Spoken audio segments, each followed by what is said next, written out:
नमः श्रीवर्धमानाय निर्धूतकलिलात्मने सालोकानां त्रिलोकानां यद्विद्यातर्पणायति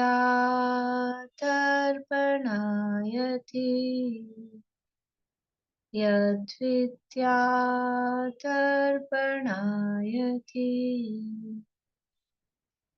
सकल पाप मल प्रक्षालक श्रीवर्धमान को करुण मन लोकालोक प्रकाशित करने जिनकी विद्या है दर्पण जिनकी विद्या है दर्पण।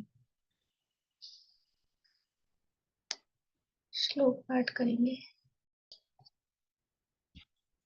रत्नकरण शावकाचार्य नामक की एक ग्रंथ है, स्वामी समंत भद्रा महाराज द्वारा रचित। इसके अंतर्गत यहाँ हमारा तीसरा अनुव्रत अधिकार ये संपन्न हो गया है और इसमें 5 अनुव्रतों का स्वरूप और उनके अतिचारों का वर्णन किया और अंत में इन अनुव्रतों को धारण करके कौन जीव स्वर्ग आदि गए, उन्होंने सुगति की प्राप्ति की, और अनुव्रतों का धारण नहीं किया अर्थात पापों में जो लीन रहे तो किन जीवों को दुर्गति की प्राप्ति हुई।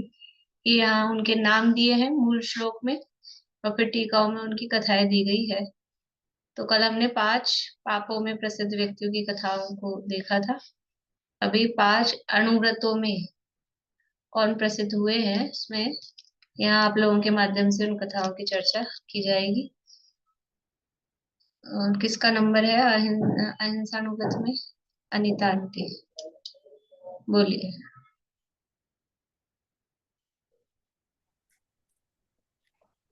अहिंसानुव्रत में यमपाल चांडाल की पोधनपुर में एक बार पोधनपुर में राजा महाबल राज्य करते थे। तो अष्टानी का महापर्व में राजा ने आदेश निकाला कि कोई भी जीवहत्या 8 दिन तक नहीं होगी। लेकिन राजा का ये बेटा बल नाम का, तो वो मांस खाने में बहुत आसक्त था। एक बार वो उसी बीच में वहां गया, इसमें बाग में गया, तो उसने देखा कि बगीचे में यहाँ पर कोई है नहीं, तो उसने चुपचाप राजा के मेंढक को मारकर खा लिया।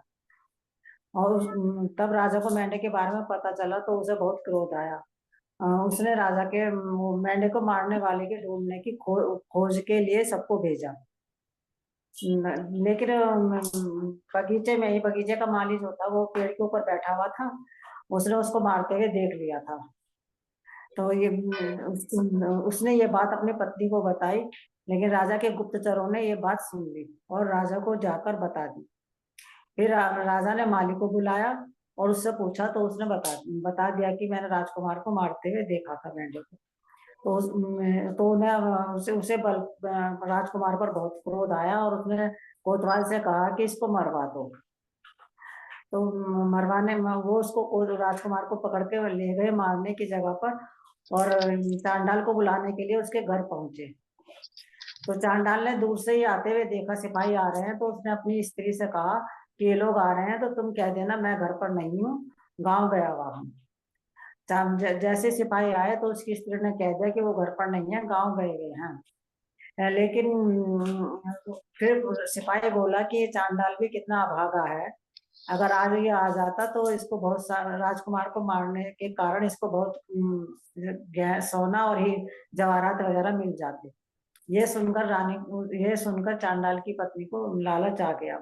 वो मुंह से तो ऐसा कहती रही कि वो गांव गए हुए हैं, लेकिन हाथ के इशारे से उसने बता दिया कि वो अंदर है। तो सिपाही अंदर से उसको पकड़ कर ले गए और राजकुमार को उसको सौंप कर कहा कि इसको मार दो। तो चांडाल ने कहा कि नहीं, आज चतुर्दशी का दिन है, मैं जीव घात नहीं करूंगा। ये ये सुनकर राजा के सिपाही को उसको चांडाल को पकड़कर राजा के पास ले गए। तो राजा से भी उसने कहा कि नहीं, आज नहीं मैं मारूंगा इसको, क्योंकि आज चतुर्दशी का दिन है और मैंने जीव घात का व्रत ले रखा है। राजा ने कहा कि भाई ये चांडाल है, नीच जाति का है, इसके क्या व्रत होते हैं? तो उन राजा को उस पर भी क्रोध आ गया। फिर उसने राजकुमार को और चांडाल को दोनों को मजबूत साँकलों से बंधवाकर शिशुमार तालाब में फेंकवा दिया। नहीं, फेंकवाया नहीं, उससे उससे पहले ही उसने बताया कि एक बार ना मतलब मैं मेरे को सर्प ने काट लिया था। चांडाल ने बताया राजा को कि मैं इसलिए नहीं मार रहा कि मैंने एक बार सर्प ने काट लिया था तो मुझे मृत जानकर शमशान में फेंक दिया था। लेकिन वहां पर सर्व औषधिधारी मुनिराज, रिद्धि के धारी मुनिराज थे, उनकी शरीर से स्पर्श की हुई हवा से मेरे शरीर में पुनः जीवित हो गया उस हवा से। और वहीं मैंने मुनिराज के से ये अहिंसा 14 के दिन को हत्या ना करने का नियम लिया है। तो राजा ने कहा कि चांडाल है, इसके क्या नियम होते हैं? तो उन्होंने गुस्से में आकर उसको भी सांकल से बंधवा दिया और अपने राजकुमार बल राजकुमार को भी, और दोनों को शिशुमार तालाब में फेंकवा दिया। मरने की कीमत पर भी चांडाल ने अपना मतलब व्रत भंग नहीं किया और मरने को तैयार हो गया। तो लेकिन देवताओं ने देखा तो उन्होंने पानी के मध्य में ही उसके लिए, चांडाल के लिए सिंहासन बना दिया। राजा को जब ये बात पता लगी तो वो बहुत भयभीत हो गया, और जब वो भयभीत हो गया तो उसने उसको बुलवाया, चांडाल की बहुत उसका सम्मान किया, और उसे उसे भी विशिष्ट, मतलब ऐसा नहीं कि वे तुम नीच जाति के, विशिष्ट का और व्रत का उसने मतलब पालन किया। उस व्रत के प्रभाव से देवता उसे इज्जत भी मिली, यश मिला, और फिर उसको देवताओं ने भी उसकी सहायता की, और भाई इस तरह से वो इसमें अहिंसा व्रत में प्रसिद्ध हो गया। तो इसलिए कोई भी व्रत लेना चाहिए तो उसे दृढ़ता से अपना पालन करना चाहिए। जी। बहुत बढ़िया, बहुत हो गया पूरा। बहुत अच्छा, बहुत अच्छी आपने कहानी सुनाई अहिंसा व्रत में यमपाल चांडाल जो प्रसिद्ध हुआ। तो इससे ये समझ में आ रहा है, ये शिक्षा क्या मिलती है इससे कि जीव हिंसा करना, जीवों को मारना वो अच्छा नहीं है, क्योंकि जीवों को मारने वाला वो जो राजकुमार था उसको सजा मिली, और जो जिसने अहिंसा का व्रत लिया था, अहिंसा के व्रत लेने वाले को सजा नहीं मिली, दिख तो रहा था, उसको भी तालाब में फेंकवा दिया। लेकिन फिर बाद में उसका देवों के वो फेंकाया नहीं गया, वो तो तालाब में उसको देवताओं ने समझ लो झेल लिया, वहां सिंहासन बना दिया, और उसकी खूब प्रशंसा हुई, उसका मान सम्मान हुआ। तो कोई भी व्रत होता है वो वास्तव में हमारे अभ्युदय का ही कारण बनता है। व्रत है वो हमें डाउनफॉल मतलब नीचे गिराने का कारण नहीं बनता, वो हमें ऊंचा उठाने का ही कारण बनता है। तो उस व्रत के माध्यम से उस भाव में भी उसका प्रसिद्धि हुई, नाम मान सम्मान हुआ, और अगले भाव में भी स्वर्ग में गया। चांडाल होकर भी ऐसा नहीं कि कोई बड़ा महाराजा महाराजा होगा तो ये व्रत पालन करे, ये भी इसमें बात की ना कि राजा ने क्या सोचा, ये चांडाल है, इसके भी कोई व्रत होते हैं? ऐसा नहीं है, व्रतों का पालन कोई भी कर सकता है, चांडाल भी। इसलिए देखो, ये भी कोई साइकोलॉजी है आचार्यों की। ऐसे कोई दुनिया में ऐसा नहीं था और कोई प्रसिद्ध नहीं हुआ अहिंसा में, कोई राजा महाराजा भी होंगे जो अहिंसा में प्रसिद्ध हुए होंगे। मतलब वो जितने भी राजा महाराजा मुनिराज बने तो क्या उन्होंने अहिंसा का पालन नहीं किया? अहिंसा का पालन किया सभी ने। लेकिन वो प्रसिद्ध में नाम किसका दिया? कि सबसे नीच नीच आदमी का, चांडाल का। क्यों? कि लोगों को इंस्पिरेशन मिले, प्रेरणा मिले कि चांडाल होकर भी अहिंसा धर्म का पालन कर सकता है। हम तो अच्छे भले जैन हैं और फिर भी हमसे अहिंसा का पालन नहीं हो रहा है। उच्च कुलीन होकर भी, वो नीच कुल वाला, नीच गोत्र वाला होकर भी वो अपने व्रतों को, धर्म को पालन कर सकता है। तो फिर हम उच्च कुलीन होकर और हमको अपने व्रतों का पालन करने में शर्म आती है। ये मतलब इस कहानी से भी प्रेरणा मिलती है कि हम उच्च कुलीन उच्च गोत्री होकर भी हमें रात्रि भोजन नहीं करने में शर्म आती है, हमें पानी छान कर पीने में शर्म आती है, हमें जमीकंद आदि अभक्ष्य बाजार की वस्तुएं, होटल का खाना नहीं खाने में शर्म आती है। उसको शर्म नहीं आई, मरने की कीमत पर भी वो उसने अपना व्रत का पालन किया। तो ऐसे ही इससे ये भी शिक्षा मिलती है, अहिंसा की तो है ही कि अहिंसा अनुव्रत का पालन करके उसका समझ लो इस लोक में और परलोक में नाम हुआ। लेकिन ये भी इससे प्रेरणा मिलती है कि हमें किसी भी तरह से जो व्रत है वो व्रत हमारे भले के लिए ही है, हमें उच्च उठाने के लिए ही है, इसलिए उनके पालन में कभी भी हमको शर्म फील नहीं होनी चाहिए। बहुत बढ़िया। अब है सत्यानुव्रत की कथा। किसका है नंबर? सुनीता आंटी बोलिए।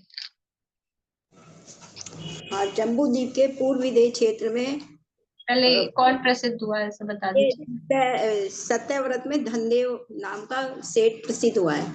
तो इसमें ना जम्बू द्वीप के पूर्व विदेश क्षेत्र में पुंडरीगिरी नगरी में जिनदेव और धनदेव नाम के दो व्यापारी रहते थे। वे दोनों व्यापार करते थे। उन दोनों ने एक दिन सोचा कि हम दोनों मतलब दूर देश में जाकर व्यापार करें। तो उन्होंने बिना किसी के गवाही के ही खुद ने यह तय किया कि हमारे व्यापार में जो लाभ होगा वो आधा आधा लाभ हम बांट लेंगे। फिर वे दूर देश में व्यापार करने के लिए चले गए। उन दोनों को काफी अच्छा लाभ हुआ वहां पर। वो लाभ होने के बाद वो अपने देश पर कुशलतापूर्वक लौट आए। वहां आकर जिनदेव के मन में थोड़ी बेईमानी आ गई। जिनदेव उसको धनदेव को पूरा धन लाभ का पूरा हिस्सा न देकर कुछ हिस्सा ही देता था। ऐसे उन दोनों के झगड़े बढ़ने लगे। फिर उन दोनों ने मतलब वो झगड़े बढ़ने लगे तो उन दोनों ने कुटुंबीजनों के पास गए न्याय करने के लिए। फिर वो महाजनों के पास गए। जब वहां भी उनको न्याय नहीं मिला तो वो राजा के पास अपना न्याय लेने के लिए गए। फिर उन दोनों ने राजा से धनदेव ने कहा कि हमारा ये तय हुआ था कि आधा आधा हिस्सा हम मतलब व्यापार में से जो लाभ होगा उसका आधा आधा हिस्सा हम ले लेंगे, पर लेकिन ये मुझे पूरा आधा हिस्सा ना देकर कुछ हिस्सा ही देता है। तो राजा के पास भी कोई गवाह तो था नहीं, तो उन्होंने फिर दिव्य न्याय ही कराया उनका दोनों का। तो दिव्य न्याय के कारण धनदेव उन दोनों के हाथों में अंगारे रखे गए और धनदेव के धनदेव के दिव्य न्याय से निर्दोष सिद्ध हुआ और दूसरा नहीं हुआ। धनदेव को फिर धन दे दिया गया। इससे उसकी लोगों ने काफी प्रशंसा की। इस कहानी से हमें शिक्षा मिलती है कि कभी भी कोई विपत्ति आपत्ति आ जाए कभी भी झूठ नहीं बोलना चाहिए। ये भाव तो हमारा खराब होता ही, अगला भाव भी हमारा दुर्गति का कारण ही होता है। बढ़िया, बहुत अच्छा, बहुत बढ़िया कहानी आपने सुनाई। और सत्यानुव्रत की कथा है तो इससे हमें ये शिक्षा मिलती है, हमें सदा सत्य बोलना चाहिए। सत्य बोलने वाले का यानी इस लोक में भी यश होता है और परभव में भी उसकी पुण्यादि का बंध होता है, जिससे परभव में भी उसको उच्च पद की प्राप्ति होती है। तो झूठ बोलने वाले का क्या हुआ कि उसने जिनदेव ने, नाम तो जिनदेव था, झूठ बोला। फिर दिव्य न्याय किसे कहते हैं कि उनके या तो अग्नि परीक्षण होता है या विष परीक्षा होता है। तो अग्नि परीक्षण उनका हुआ तो हाथ में जलते हुए अंगारे रखे गए। तो जो झूठ बोल रहा है उसका हाथ जलेगा, जो सच बोल रहा है उसका हाथ नहीं जलेगा। ऐसा पुराने जमाने में समझ लो इस तरह का न्याय किया जाता था। तो वो अंगारे रखे गए तो जिनदेव का हाथ जलने लगा, धनदेव का हाथ नहीं जला। तो इससे धनदेव वो निर्दोष सिद्ध हो गया और जिनदेव को फिर राजा के द्वारा दंड प्राप्त कराया गया। इस तरह से ये सत्यानुव्रत की कथा। अब है अचौर्यानुव्रत की कथा। कौन सुनाने वाले हैं?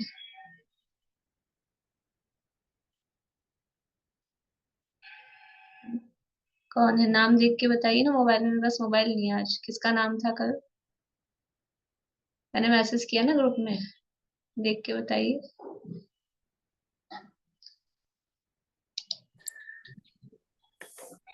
रेखा दिल्ली है ना? हाँ, रेखा जी दिल्ली कहाँ है? तो गायब ही हो गई है। चलिए, तो मैंने कहा था आप लोग कोई तैयार रहना। लोग ही ज्यादा मतलब अपना खुद का कार्यक्रम है तो लोग ही गायब है। मैं सुनाती हूँ तो अब अभी तो आप लोग खुद सुना रहे हैं तो सब लोग गायब है। वीडियो जितने हैं वो और वीडियो बंद करके बैठे हैं। जिसको बोलना है वही सुने। ये तो कोई बात अच्छी नहीं हुई। फिर कभी आप लोगों के बोलने का नंबर आएगा तो फिर सब वीडियो बंद करके बैठेंगे।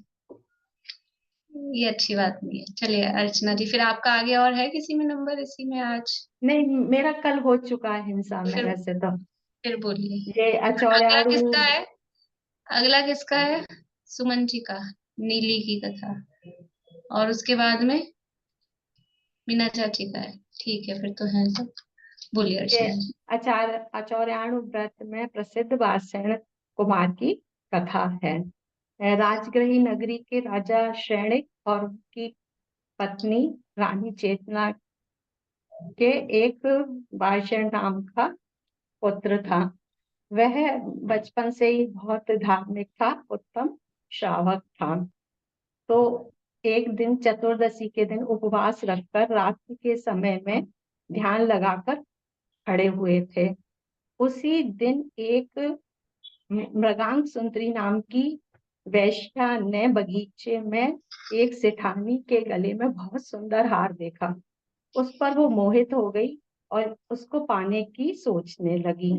तो शाम को उस वेश्या में आसक्त एक विद्युत नाम का जो व्यक्ति था आया जब, तो उसने कहा कि मैं तुमसे तभी बात करूंगी और तुमसे तभी विवाह करूंगी जो मैंने आज सेठानी के गले में हार देखा है वह तुम लाकर मुझे दोगे, नहीं तो मेरा जीवन बेकार है। तो वो चला गया और उसने सेठानी के उससे हार भी चुरा लिया। लेकिन जब वो चुरा कर वापस आ रहा था तो हार की चमक इतनी तेज थी कि वहां पहरेदारों ने देखा कि ये कोई हार लेकर जा रहा है। तो पहरेदार भागे तो तभी कोतवाल भी उनके पीछे पीछे भागा। तो उसने अपने को बचाने के लिए शमशान में जो वार्ष्णेय कुमार ध्यान लगाए खड़े थे उनके पास फेंक दिया। कोतवालों ने ये समझा कि ये किसी वार्ष्णेय कुमार ने ही चुराया है। तो वो उनको लेकर राजा के पास पहुंच गए और बताया कि राजा इन्होंने ही ये रानी का हार चुराया है। तो राजा ने उन्हें मृत्युदंड का आदेश दे दिया। तो वो ले गए वहां पर उनको चांडाल के पास में, और जहां पर सजा दी जाती है। तो चांडाल ने जैसे ही वार्ष्णेय को मारने के लिए तलवार ऊपर उठाई, तभी वह तलवार फूलों के हाथ में बदल गई और वार्ष्णेय कुमार के गले में गिर गई। तो जिस टाइम पे ये घटना घट रही थी वहां विद्युत चोर एक तरफ छिपकर देख रहा था। तो उसने फिर बाहर निकलकर अपनी क्षमा भी मांगी। और जब राजा को ये बात पता चली तो राजा ने भी वार्ष्णेय कुमार से क्षमा मांगी। और ये उनके व्रत का फल था कि जो देवों ने आकर उनकी प्रशंसा करी और आचरण व्रत में वे प्रसिद्ध हुए। बहुत बढ़िया, बहुत अच्छा। ये तात्कालिक वक्ता हमारे पास उपलब्ध हुए हैं। तुरंत इन्होंने हमको यहाँ आचार्याण व्रत में प्रसिद्ध वार्ष्णेय कुमार की कथा यहाँ हमको सुनाई। कि इससे क्या समझ में आता है? अचौर्य यानी हमें कभी भी चोरी नहीं करनी चाहिए किसी की रखी। अब वारिशेन तो वहां ध्यान कर रहे थे, अब कोई लाके डाल गया। देखो, अब कोई भी कर सकता है ना ऐसा किसी के भी साथ, और होता है दुनिया में। तो ये जो परिस्थिति बनी वो किसके कारण बनी? कि पूर्व पाप का उदय इस तरह का कुछ था, समझ लो। उस उतनी देर के लिए आयश का भी, और उनको बंदी बनाया गया इतनी देर के लिए, वो उनके पाप का उदय था। लेकिन क्योंकि उस भाव में वो आत्म ध्यान आत्म साधना में ही रत थे, और वास्तव में उस भाव में उन्होंने उस समय चोरी नहीं की, परिणाम अत्यंत विशुद्ध निर्मल थे। तो उसका फल क्या आया? कि देवता लोग आ गए, और पहले के जमाने में तो ऐसा होता था सीधा मृत्युदंड। और फिर अगर राजपुत्र वो अपराध करे तो और ज्यादा बड़ा अपराध, सामान्य आदमी करे तो फिर भी कोई बात नहीं, तो मृत्युदंड दिया गया था। अगर देवता नहीं आते तो समझ लो वो तो गए। लेकिन इस तरह से ये इससे हमको कर्मों के उत्कर्षण अपकर्षण ये भी समझ में आते हैं कुछ कुछ। पर जरूरी नहीं है हर बार हर किसी के हो ही जाए। जिसके पुण्य का उदय होता है तत्संबंधी उस तरह से उनके होते हैं। लेकिन ये हुआ, अभी तो अपने को ये देखना है कि इस तरह का कि उनके कर्म के उदय थे, और उनके परिणामों के निमित्त से वो कर्म के उदय में परिवर्तन इस तरह से हो गया। तो यहाँ ये वारिशीन मुनिराज की कथा से हमको अचौर्य व्रत की प्रेरणा मिलती है कि हमें अचौर्य व्रत को पालना चाहिए। उसके बाद में फिर वो मुनि बन गए, उनको वैराग्य आ गया, वारिशीन फिर घर नहीं गए। फिर राजा ने क्षमा मांगी और फिर कहा सैनिक राजा ने कि अब चलो। तो फिर उनको ये घटना देख के वैराग्य आ गया, फिर वो मुनि बन गए वारिशीन। बढ़िया। अब है ब्रह्मचर्य अनुव्रत में प्रसिद्ध नीली की कथा। बोलिए। चौथे ब्रह्मचर्य अणुव्रत में नीली प्रसिद्ध हुई है, तो उसी की कथा आप सबको सुनाती हूँ। लाट देश के भृगुकच्छ नगर में राजा वसुपाल का राज्य था। उसी नगर में जिनदत्त नाम का सेठ रहता था, जिसकी पत्नी का नाम था जिनदत्ता। उसके नीली नाम की पुत्री थी, अत्यंत रूपवती थी उसी नगर में, और वो जैन धर्म के अनुयायी थे।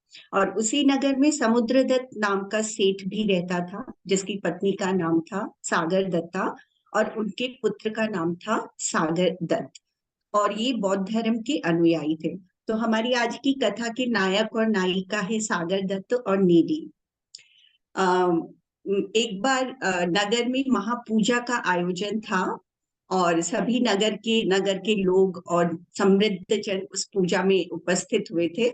नीली भी अपने कुल के योग्य बहुत अच्छे आभूषण वस्त्र आदि धारण करके उस पूजा में मंदिर में उपस्थित हुई। सागर दत्त ने जैसे ही उसे देखा उस पर मोहित हो गया और मन ही मन विवाह करने की सोचने लगा। उसने अपने मित्र से भी यह बात कही और पिताजी से भी यह बात कही, लेकिन पिताजी को पता था कि वो जैन धर्म के बहुत बड़े भक्त हैं, अनुयायी हैं, वो अपनी पुत्री का विवाह मेरे बेटे से नहीं करवाएंगे। तो उन्होंने, लेकिन पुत्र की हालत देखकर उन्होंने एक नाटक रचा और पिता और पुत्र ने जैन धर्मी होने का नाटक किया और विश्वास दिलाया नीली के पिता को, और इस तरह से नीली के साथ सागर दत्त का विवाह हो गया।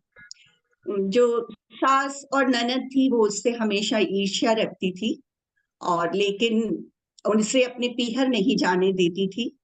और पिता ने भी, नीली के पिता ने सोचा कि चलो मैं यही मान लूंगा कि मेरी बेटी शायद मर गई है या है ही नहीं, क्योंकि पति उसे बहुत प्यार करता है, प्रेम करता है, इसी संतोष के साथ मैं जीवन निर्वाह कर लूंगा।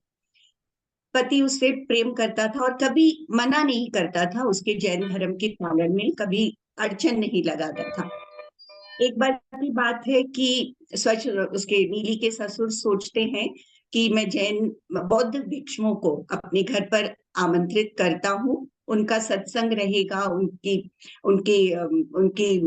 प्रवचनों को ये सुनेगी, तो इससे भी बौद्ध धर्म की ओर लगाव हो जाएगा। ऐसा कहकर वो नीली को कहते हैं कि आहार आदि बनाना, आज बहुत बौद्ध भिक्षु हमारे घर पधारेंगे। तो नीली कुछ नहीं कहती है और आहार आदि बनाती है, लेकिन कुछ कारणों से वो बौद्ध साधुओं का अपमान करती है और उनके ज्ञान का अपमान करती है। इससे ससुराल के लोग, बौद्ध भिक्षु भी बहुत रुष्ट हो जाते हैं, क्रोधित होकर वहां से चले जाते हैं, और ससुराल के सारे लोग नीली से बहुत क्रोधित हो जाते हैं, गुस्सा हो जाते हैं। कुछ समय पश्चात ऐसा होता है कि नीली के जो पति हैं सागर दत्त, वो नगर से बाहर जाते हैं, तो उसकी ननद को ये मौका मिल जाता है बदला लेने का, नीली से बदला लेने का मौका मिल जाता है। तो वो उसे उल्टा कहती है, दोषी बताती है, व्यभिचारिणी कहती है और पर पुरुष से उसका संबंध है ऐसा प्रचार करती है। तो धीरे धीरे पूरे नगर में ये बात फैल जाती है, उसके चरित्र पर सब शंका करने लगते हैं। तो जब कुछ दिन बीत जाते, नीली मतलब कुछ 2-4 दिन या कुछ दिन बीत जाते हैं, नीली अपने आप को निर्दोष साबित नहीं कर पाती है, पति भी साथ नहीं होता है, तो उसे एक ही शरण सूझती है कि अब जिन मंदिर में चली जाऊं और जब तक अपने दोष को, अपना दोष निर्दोष, मतलब जब तक मैं निर्दोष नहीं साबित हो जाऊं, तब तक वो संकल्प करती है मंदिर में जाके कि मैं अन्न और जल का त्याग करती हूँ। और ऐसे वो मतलब जिन मंदिर में जाकर संकल्प पूर्वक त्याग कर देती है, अन्न और जल का त्याग कर देती है। उधर जो नगर की देवी होती है, उन्हें ज्ञात होता है कि एक जो महाशीलवती स्त्री है उसके साथ ऐसा आचरण, उसके साथ ऐसा बर्ताव नगर में हो रहा है। तो वो उसे आकर, नीली को आकर कहती है कि तुम तो बहुत शीलवती हो, अपने प्राणों का व्यर्थ त्याग मत करो, मैं कुछ उपाय करती हूँ। और राजा को स्वप्न में कहती है कि अब नगर के द्वारों को बंद कर दो और स्त्रियों को ऐसा आदेश देना कि उनके पैर से ही वो दरवाजा खुलेगा, और जो शीलवती होगी वही जब उन दरवाजों को छुएगी तो ये दरवाजे खुलेंगे। तो प्रातः काल होती है तो नगर के सारे प्रधान दरवाजे बंद मिलते हैं, नगर में थोड़ा कोलाहल मच जाता है। तो राजा को स्मरण आता है, अपने स्वप्न की बात स्मरण आती है। वो आदेश देते हैं कि नगर की सभी स्त्रियां द्वार तक पहुंचे और अपने पांव से उसे स्पर्श करे ताकि वो द्वार खुल जाए। सभी कोशिश करती हैं, लेकिन फिर नीली को बुलाया जाता है और नीली के चरणों से वो द्वार खुल जाते हैं। तो उसका सम्मान होता है, उसकी निर्दोषता साबित होती है, वो शीलवती घोषित होती है। राजा भी उसका सम्मान करते हैं, लोग उसका सम्मान करते हैं। तो इस तरह से इस ब्रह्मचर्य अणुव्रत में नीली प्रसिद्ध हुई। तो इन सब कहानियों से हमें यही समझ में आता है कि मुश्किल से मुश्किल घड़ी में हमें हमारे धर्म की शरण नहीं छोड़नी चाहिए और व्रतों का पालन करना चाहिए और उसमें दृढ़ता से पालन करना चाहिए। और ये जो हम दृढ़ता से अगर पालन करते हैं तो इस लोक में तो प्रसिद्धि होती है, देवता भी आकर हमारी रक्षा करते हैं और भवो भवो तक हमारे इन गुणों की प्रशंसा होती है। जय जिनेन्द्र। बहुत बढ़िया, बहुत अच्छा, बहुत ही सुंदर तरीके से आपने कहानी प्रस्तुत करी। बहुत क्या बोले, इंटरेस्ट हमको आ रहा था उसको सुनने में। बहुत अच्छा। इस तरह से यहाँ तो ब्रह्मचर्य की बात की, तो ब्रह्मचर्य यानी जो भी पाप है वो पापों से दूर रहना और व्रतों का पालन करना, उन पापों से विरक्त होना ही व्रत है। तो जो भी हम व्रत है हमारे, उसमें हम दृढ़ता से उसका पालन करें तो वास्तव में इस भाव में भी और पर भाव में भी वो हमारे लिए हितकारक ही होते हैं। तो ऐसे ब्रह्मचर्य का पालन भी हमें हमारे जीवन में अवश्य करना चाहिए, क्योंकि वैसे ही यदि चरित्र ही हीन है तो फिर जिसका एक समझ लो इंग्लिश में एक वो चलती है, if wealth is lost, if wealth धन संपदा, if wealth is lost nothing will is lost. संपदा गई तो कुछ नहीं गया। If health is lost something is lost. यदि स्वास्थ्य जाता है तो कुछ गया। और इफ कैरेक्टर इज लॉस्ट, यदि अपना चरित्र ही हीन हो गया, ये चरित्र चला गया, एवरीथिंग इज लॉस्ट, तो सब कुछ चला गया। इसलिए ये ब्रह्मचर्य है वो चरित्र से संबंधित विषय, यद्यपि चोरी ये भी चरित्रहीनता ही है और झूठ बोलना ये भी चरित्रहीनता ही है, लेकिन दुनिया में वो चरित्र मतलब वो कुशील से उसको विशेष रूप से जोड़ा जाता है। यदि हमारा चरित्र ही हीन है तो फिर हमारे पास में कुछ भी नहीं है। वही हमारी जैसे इज्जत बोलते हैं, तो इज्जत गई तो सब गया। इसलिए यदि चरित्र ही चला गया तो सब कुछ चला गया। धन संपदा ये कुछ भी नहीं है, ये तो बिल्कुल सुरधनु तड़े बचवला ऐसी है, इंद्रधनुष के समान है। इसलिए हमें ब्रह्मचर्य का पालन अवश्य करना चाहिए। अब अंतिम कथा है परिग्रह अपरिग्रह यानी परिग्रह परिमाण व्रत की कथा। कौन थे? मीना चाची बोलिए। ये परिग्रह परिमाण व्रत में जय कुमार प्रसिद्ध हुए हैं। हस्तिनापुर के जय कुमार हस्तिनापुर के राजा के पुत्र थे और उनकी पत्नी का नाम वो भरत चक्रवर्ती के वो सेनापति भी थे दीदी, और उनकी पत्नी का नाम सुलोचना था। और जय कुमार जो थे वो भगवान ऋषभ देव के 71वें गणधर भी थे। एक और उनकी शादी जो है वो सुलोचना से हुई थी।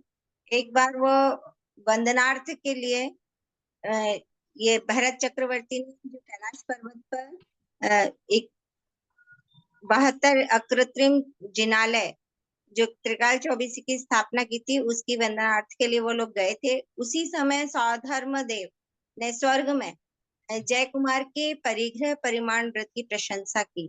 तो यह सुनकर एक देव को इच्छा हो गई। उसने सोचा कि चलो चलकर देखते हैं कि ऐसा भी कुछ है क्या। तो वो देव जो है वो स्त्री का रूप बनाकर वहां पर आता है। तो जिस समय ये जय कुमार की सुलोचना से शादी हुई थी, तो उसके विवाह में स्वयंवर में बहुत से राजा भी आए थे, पर उनमें से सुलोचना ने जय कुमार के गले में वरमाला डाली थी। और जो अन्य राजा और जो आए थे उनमें से किसी एक स्त्री का रूप बनाकर वह देव आया और जय कुमार के पास आता है और मतलब उसको अपने हाव भाव दिखाता है और लुभाने की कोशिश करता है और कि वो और कहता है कि मैं तो तुम में ही आ सकता हूँ और मैं तो उसको छोड़कर भी आई हूँ। और इस तरह से उसको तरह तरह से उसका चित्त जो है वो विचलित करने की कोशिश करता है, पर उसका जो जय कुमार होता है उसका चित्त बिल्कुल भी चलायमान नहीं होता है। वो बोलता है कि देखो, मैं तो तुम्हारे तुम तो मेरे लिए परिस्त्री हो और माता के समान हो, तुम मेरे साथ ऐसा व्यवहार मत करो। पर वो अ, ऐसे मतलब उपसर्ग जैसी बात हो जाती है और फिर वो देव जो होता है वो मतलब उसका कुछ चलती नहीं है, तो वो अपना असली रूप में आता है और उसकी जय कुमार की बहुत प्रशंसा करता है, पूजा करता है, पूजा करके वो अपने स्वर्ग में चला जाता है। और इधर क्योंकि इसके जय कुमार का जो था वो स्वैच्छिक का नियम था और इस तरह से परिग्रह परिमाण व्रत में यथा पूज्य। बहुत अच्छा, बहुत बढ़िया आपने कहानी सुनाई।